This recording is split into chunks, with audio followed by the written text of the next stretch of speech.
Karyotype is an individual collection of chromosomes in the metaphase. It is used to look for the abnormal number or the structure of the chromosome. So it determines the size of the chromosome, the position of the centromere, the presence of secondary construction, size of the satellite. The diagram or the photograph what you are observing here is the chromosome of the cells arranged in the homologous pair, and each of this chromosome is numbered in the sequence. So this is the male sex chromosomes. The 1 to 22 is the autosome, and if you look at these structures from 1 to 22, you observe that the chromosome number 1 is comparatively larger than the other chromosome.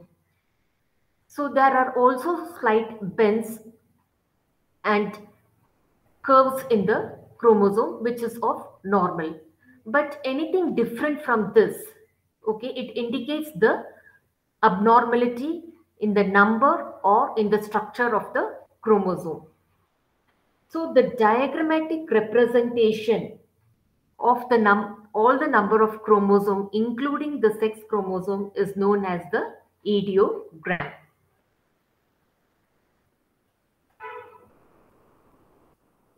So the DNA of the chromatin is double-stranded and linear. We know that if we stretch a chromosome from a single cell, it will be of 2 meter long or 6 feet, the length of a human. And this entire 2 meter long DNA has to fit into the small nucleus, which is 2 to 4 millimeter in diameter. And how this is happening? This happens because of the compactation of the linear DNA in eukaryotic chromosomes. So, the linear chromosome, which is of 2 meters long, they undergo compactation. And then these can fit into the nucleus. And how this compactation is formed is because of the interaction between the DNA and various proteins. So the proteins are bound to the DNA are subjected to change during the life of the cell. And these changes affect the degree of chromatin compactation.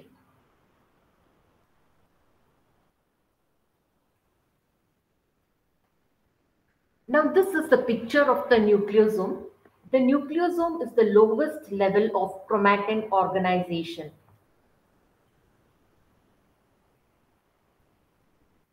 So if you see in this structure, this is how the nucleosome appears.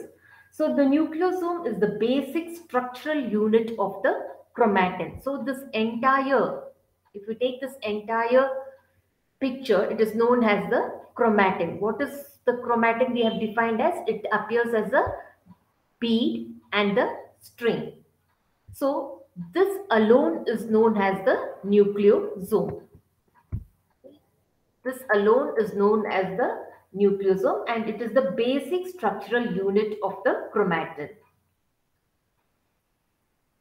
And these nucleosome consists of histones. These histones are octamer. It means to say that they consist of 8 histone proteins and 2 molecules of each H2A, H2B, H3 and H4.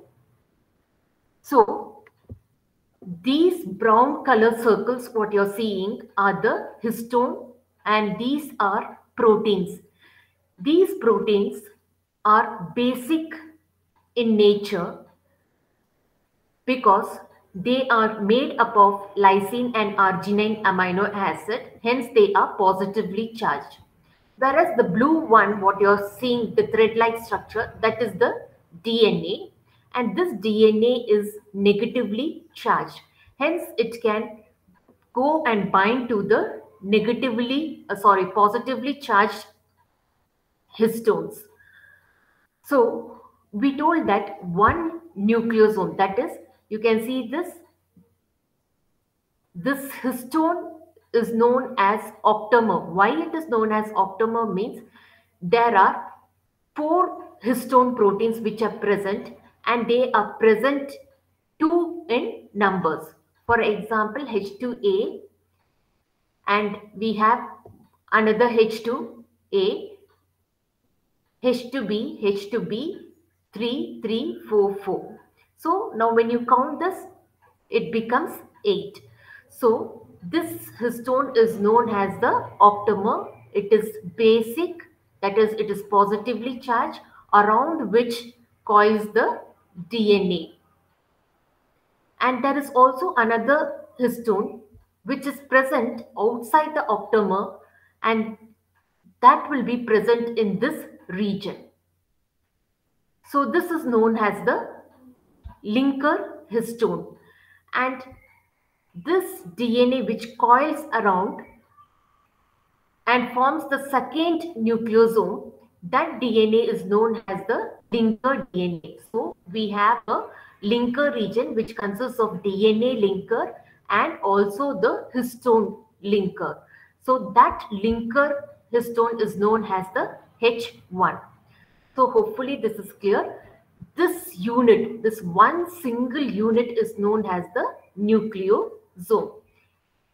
And such type of nucleosomes are formed throughout. Hence, the appearance of that bead and string structure is what you all will see.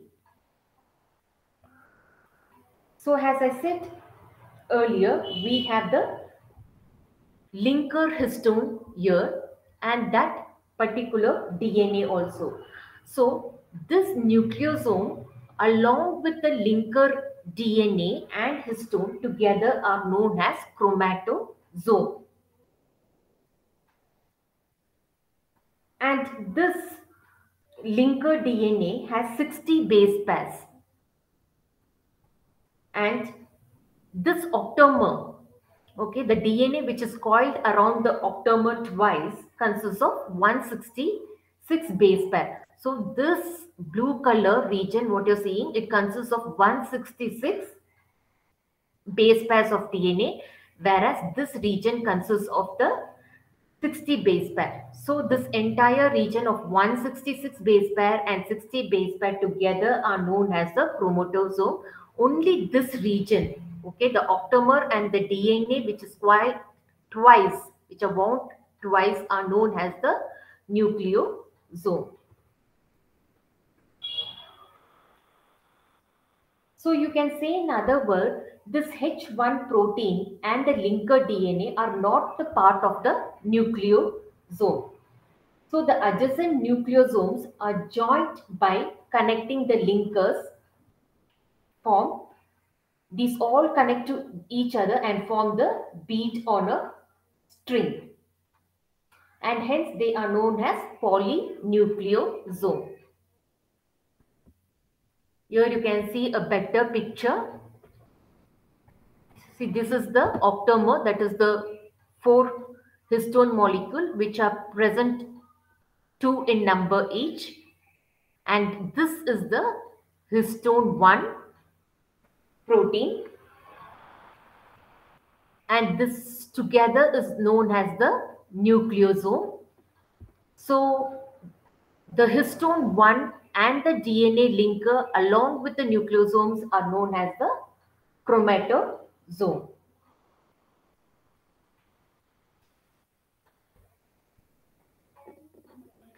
So approximately, as I said, this consists of 60 base pair, and this is surrounded by approximately 140 to 166 base pairs of DNA. So this shows a clear pictures of the nucleosome. So this is the nucleosome, and see, this is connected to another nucleosome through the linker DNA and the linker histones. This is the linker histone, this and this. So this blue color is your coiled DNA, which is coiled or wrapped around the octamer. And whatever the green color you're seeing are the non-histone protein, which are essential for the stabilization of this entire DNA molecule.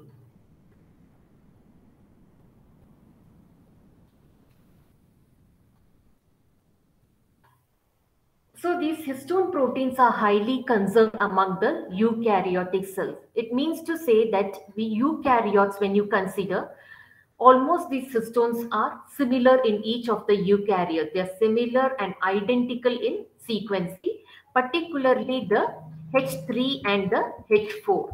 This H3 and H4, you see that almost they are similar or identical sequencing in all the eukaryotes, but not that much of the H2A and H2B. But overall, you can say that the nucleosomes are highly conserved in the eukaryote. That is, among the eukaryotes, almost all the species are having similar type of histones, and particularly the H3 and the H4.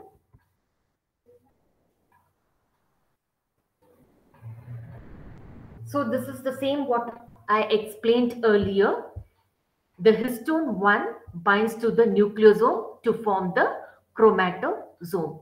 So the addition of H1, that is histone 1, to the nucleosome results in the protection of additional 20 to 22 base pairs of the linker DNA adjacent to the nucleosome. And thus H1 is known as the linker histone.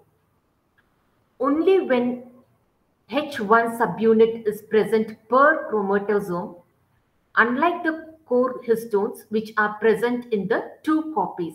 So we told that all these are core protein histone which are octamers. That is, you have H2A and below all, again you have the H2A. Together there are octamers. So 1, 2, 3, 4 and below also 1, 2, 3, 4. So but you can see that H1, what it means to tell, the H1 is only of one number, and H1 binds only to one linker DNA strand, and the second DNA site of the histone binds to the central region of the DNA supercoil in the nucleosome. Hope this is clear to you.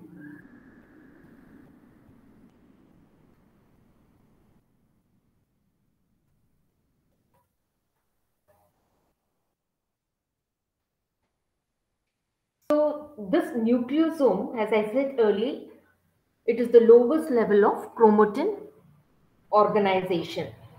Now, we should know that how this 2 meters of your DNA is highly condensed and compacted into that small nucleus of a body.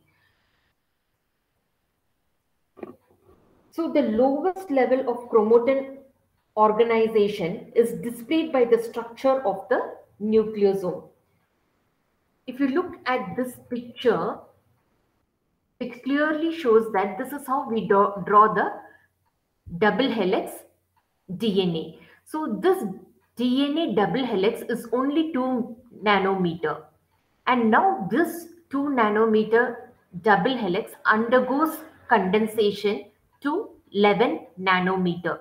And this 11 nanometer is known as the nucleosomes that are present in the form of bead on a string. That is, in other words, we can say that this is a chromatin. Individually, it is a nucleosome. Only this part is nucleosome. Along with the histone 1 and the linker DNA, it is known as chromatosome. And this entire structure, wherein the one nucleosome is connected to another nucleosome, is known as the chromatin, and these together forms the 11 nanometer. So the 11 nanometer beaded fiber assembly affords a 7-fold reduction in the length of the DNA. And this electron micrographs, now whatever we are showing, this picture is taken by the electron micrograph, and they have revealed that the most of the chromatin is in the form of a fiber with a diameter of 30 nanometers. This one, okay. If you go and look at this, you can see that they are arranged in this form, and this arrangement is of two types. I shall explain that later on. That is the formation of three-dimensional zigzag structure via the histone and other DNA binding protein. So histones and non-histone proteins are present, and this entire structure again will be folded into 30 nanometer. So this alone you can see it is the nucleosomes. Okay, so this is the 13 nanometer chromatin fiber, and this arrangement is called as a zigzag structure, and another model it is called as a solenoid structure. So in the next stage of hierarchy, you can see this 30 nanometer chromatin filaments are organized into a series of large coiled loops. Look at this series of loops, and these are of 300 nanometer. That is, these coiled loops, they facilitate the packaging of the DNA molecule in the nucleus. Each loop is estimated to contain between 10 and 100 kilo base pairs of DNA, and it is linked to the protein scaffolding. Okay, so this forms 300 nanometer. So this in turn it will be arranged. See the anchoring of the radial loops to the nuclear matrix. So now they form like this loops. So if I just magnify this one loop, no, it will appear like this. So this is the 300 nanometer, and this compactation level is in the euchromatin.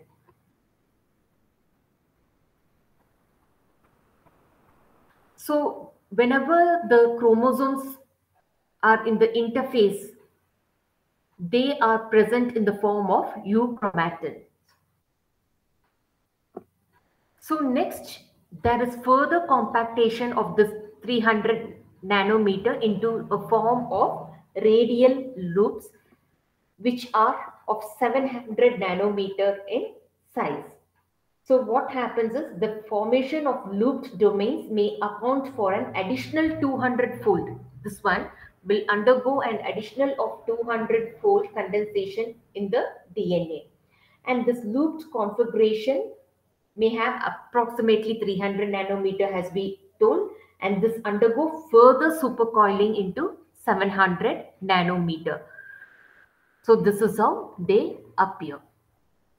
And finally, they form the 1400 nanometer, which is known as the metaphase chromosome.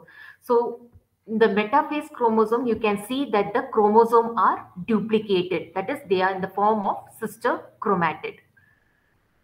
So once again, let us recall. Now we shall go from 1400 nanometer. So in the cell, when you're seeing the chromosomes under your microscope in the metaphase, you know that the chromosomes appear like this. That is, they have undergone a single chromosome.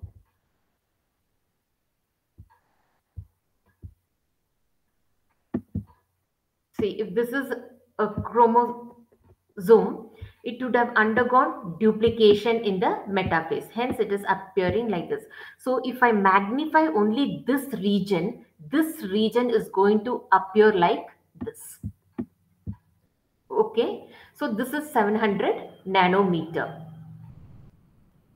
And this, if you again, if you're going to magnify this region, it is going to look like this looped domain, which is of 300 nanometer. And one region of this loop, if you magnify, it will appear like this. Okay, so this model is known as a zigzag structure model, or it is also known as solenoid model. Like scientists have proposed two models how they appear. So this is 30 nanometer. Again, if you magnify this region, you can see the chromatin are present. So this is known as your nucleosome. This is your histone 1, and together they are known as chromatosomes. and the string of this bead and the linker DNAs are known as the chromatin. And if you, this is 11 nanometer, and just this part, if you again if you magnify, you get the DNA double helix, which is 2 nanometer. So this is how our DNA, which is 2 meters long, which undergo condensation, and finally they appear like this. So this is super coiled DNA in the metaphase.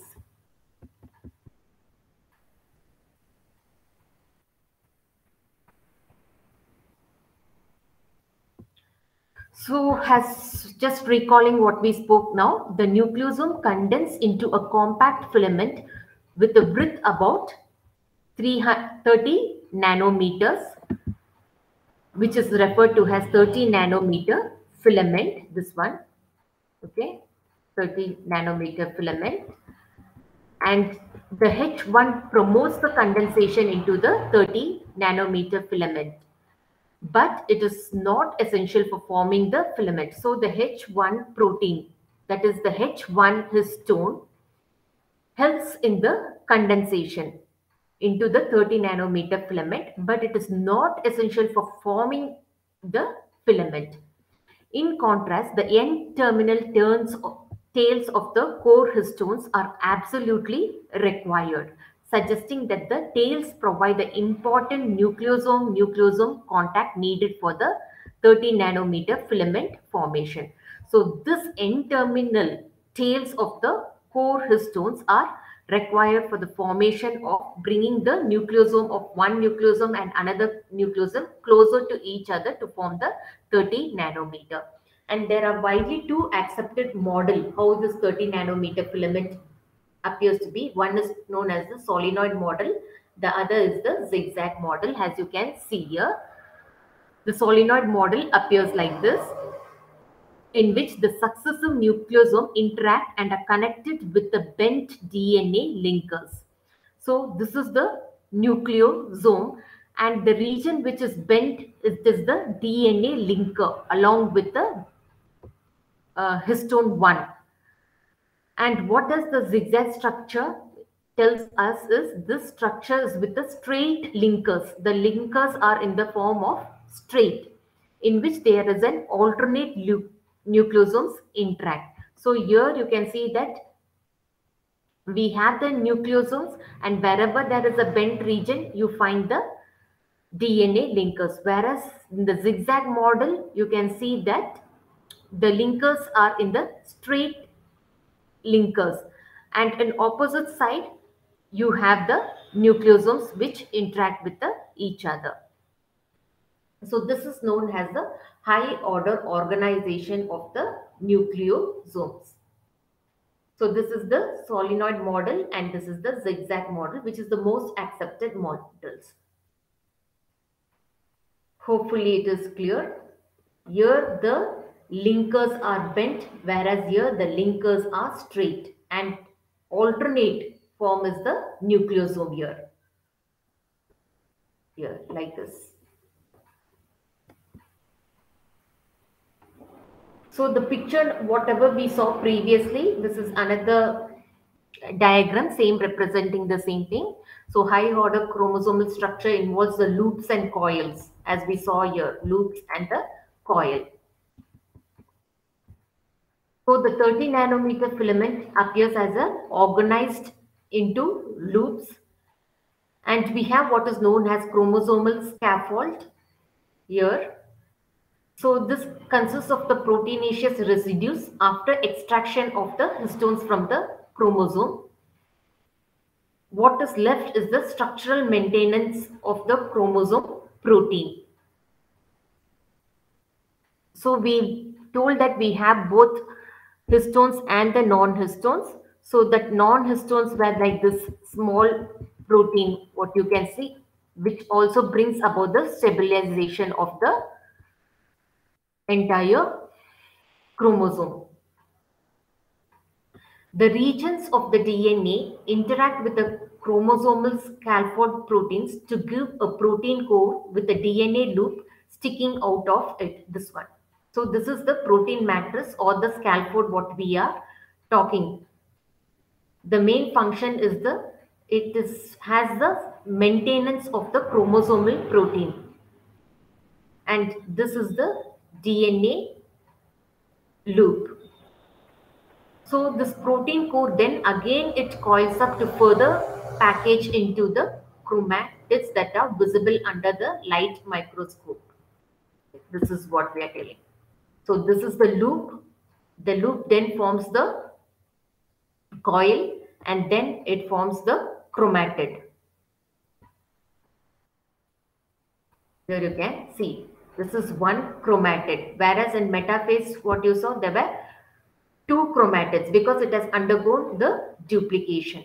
So hopefully this is clear. Whatever the loops you're seeing is the DNA, and in the center what you're seeing is the protein matrix or the scaffold which is maintaining the structure of the chromosomes. And this here what you're seeing is the 30 nanometer chromatin fibers, okay, which is present in the form of the zigzag model here. And if we enlarge, if we look deeper into this, this is what it appears. Okay, the chromatin. And see here, this individual, it is represented here. This is the nucleosomes, and this is the histones which are present. And this is the DNA, which is just 2 nanometers. So 2 nanometers, then this is 11 nanometer, 30 nanometer, then 300 nanometer, 700 nanometer, and 1400 nanometer. And this is the chromatid. You can see that they have the centromere, and then we have the kinetochore protein. These regions are known as the origin of replication. And here you can see that one straight lines are being drawn, which are genes, and there is bent lines.